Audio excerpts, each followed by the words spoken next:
Le gouvernement congolais et les Nations Unies main dans la main pour une riposte appropriée contre la maladie à virus Ebola au Nord Kivu. Les échos dans la rubrique ONU et nous. Dans la même rubrique, les organisations féminines du Nord Kivu veulent en savoir plus sur leur place dans le nouveau mandat de la MONUSCO. C'était au cours d'un atelier à Goma. Et enfin, la MONUSCO Goma remet des kits de visibilité à la justice militaire du Nord Kivu. Pour quelles raisons? Des éléments de réponse dans la rubrique Focus. Bonne réception de notre magazine ONU Hebdo.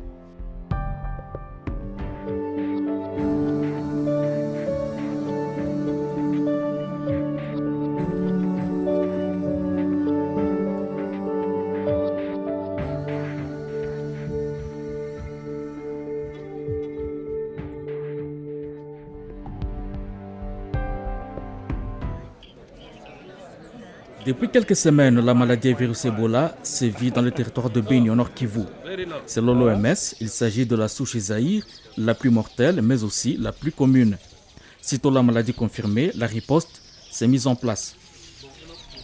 Pour tâter le pouls de la situation, le ministre congolais de la Santé, Dr Olivier Lunga, le directeur général de l'OMS, Tedros Adhanom, et le chef adjoint de la MONUSCO, David Gressly, accompagnés d'une forte délégation, se sont rendus sur place.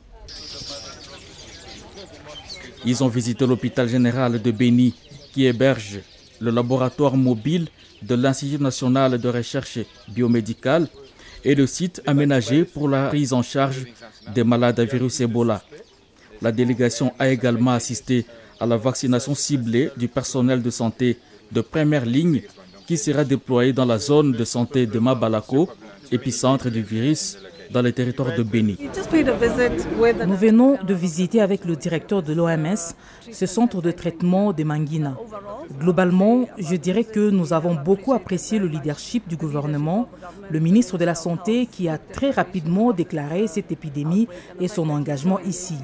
Il a déjà été 3 fois sur le terrain pour suivre la situation. Nous avons vu de la part de l'OMS et de l'UNICEF un soutien très important, mais aussi d'OCHA, de la MONUSCO et des autres partenaires qui mettent en place une assistance pour aider le gouvernement à faire face à cette épidémie et, espérons-le, gagner la cause très rapidement. La mobilisation est générale au niveau des partenaires de la RDC. C'est ainsi qu'à Beni, la MONUSCO construit en ce moment un centre d'isolement pour permettre une prise en charge plus efficace de la maladie.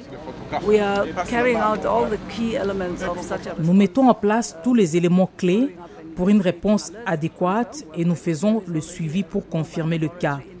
Il y a déjà un laboratoire mobile à Beni. Il y aura très prochainement un autre à Mangina.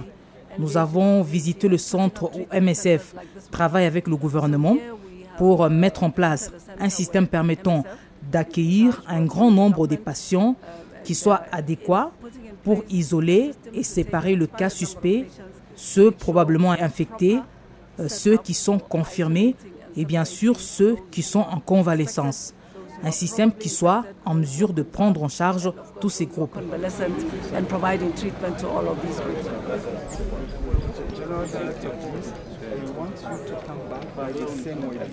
La délégation s'est transportée à Mangina, 30 km de Beni, où sont pris en charge les malades et les cas suspects. C'est d'ailleurs là que se trouve la majorité des cas confirmés. Nous avons vu un certain nombre de tentes installées pour agrandir l'espace des prises en charge que nous allons bientôt visiter, où les staffs de différents partenaires qui ont été déployés ici seront hébergés. Le gouvernement travaille dur pour contenir la maladie. Il y a un réel engagement en faveur de la communauté locale ici. En fin de compte, les staffs doivent comprendre que leur succès est leur raison d'être ici, car cela est arrivé dans un contexte d'insécurité. Nous travaillons énormément, mais nous devons aussi savoir où aller en toute sécurité. Il faut être très engagé auprès de la communauté, mais de manière sûre et sécurisée pour le personnel que nous devons déployer ici. Depuis le 1er août 2018, que l'épidémie a été déclarée et selon un communiqué datant du 12 août dernier, le ministère de la Santé fait état de 52 cas de fièvre hémorragique signalés dans la région, dont 25 confirmés et 27 probables. La bonne nouvelle est que, contre cette maladie, il existe un vaccin expérimental rapidement disponible, sûr et efficace.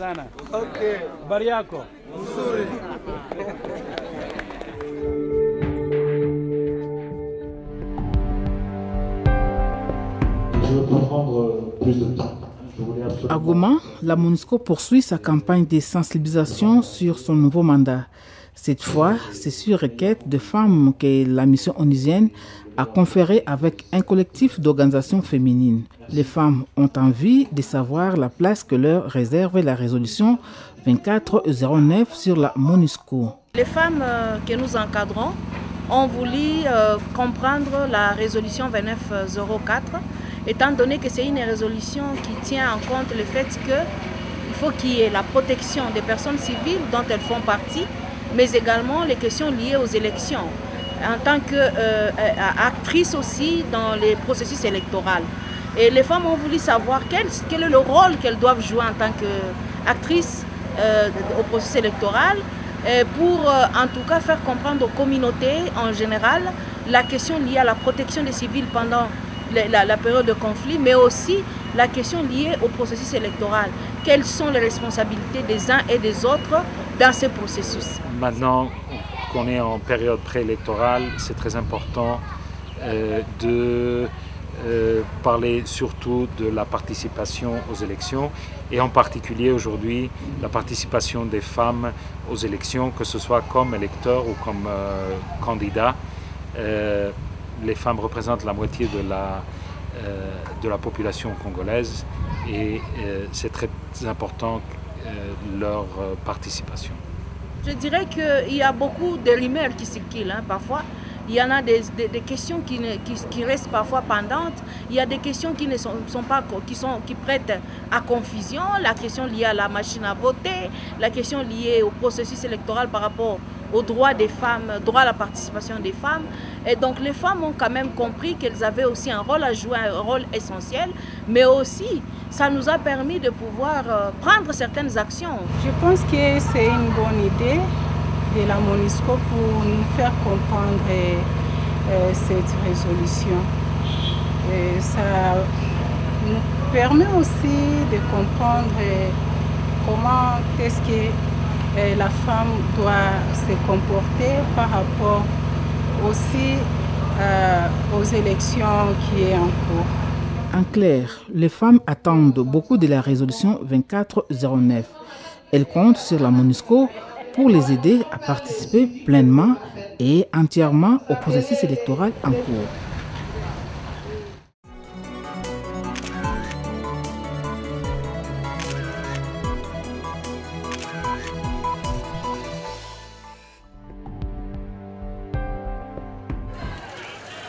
Dans sa résolution 1925 de l'année 2010, le Conseil de sécurité de l'ONU a institué les cellules d'appui aux poursuites, CAP en sigle, visant à lutter contre l'impunité dans les rangs des FARDC, de la PNC et des groupes armés. La MONUSCO, à travers sa section d'appui à la justice, soutient cette structure. Elle a encore manifesté à Goma par la remise à la justice militaire du Nord Kivu des kits de visibilité composés de gilets, de polos, de casquettes et de t-shirts. La remise s'inscrit dans le cadre du projet conjoint Union européenne, PNUD et MONUSCO en faveur des cellules d'appui aux poursuites. C'est en termes de communication, parce qu'il porte un certain nombre de messages spécifiques relatifs à la lutte contre l'impunité. La lutte contre l'impunité. Puisque les enquêtes qu'on appuie à travers les audiences foraines sur le terrain, ça concerne des infractions graves, constitutives de crimes contre l'humanité et de crimes de guerre. Et dans les crimes de guerre, on compte le recrutement et l'utilisation d'enfants soldats. Donc c'est dans ce sens, parce que en fait, le don en soi a un message à transmettre. Ceux qui seront sur le terrain au niveau de la population et des acteurs, ils doivent comprendre que le mandat de la MONUSCO qui consiste donc à appuyer la justice congolaise à enquêter sur ces crimes, que nous sommes en train de les exécuter sur le terrain et que ces crimes ne resteront pas impunis. Un protocole d'accord signé entre la MONUSCO et le gouvernement congolais permet l'opérationnalisation des cellules d'appui aux poursuites. Les kits de visibilité ont pour but de permettre aux magistrats militaires du Nord Kivu de bien mener leurs enquêtes sur le terrain.